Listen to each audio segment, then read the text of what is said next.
Match अब ये खेल नहीं सकते। 36 जो बाय इलेक्शंस हुए थे उनमें से 29 पाकिस्तान पीटीआई जीत गई है।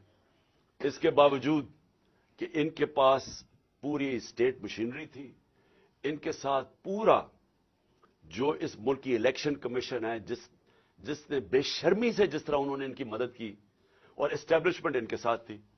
हमें कहा गया था ना जी सिलेक्टेड है, तो अब तो किसी में शक नहीं होना चाहिए ना कि कौन सिलेक्टेड है।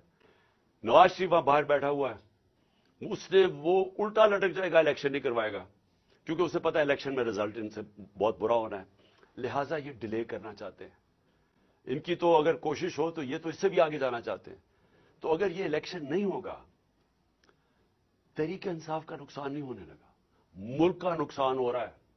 मुल्क जिस तेजी से नीचे जा रहा है, मुझे छोड़ें, बाहर के कोई भी इंडिपेंडेंट जो माइशत के तज्जियाकार हैं,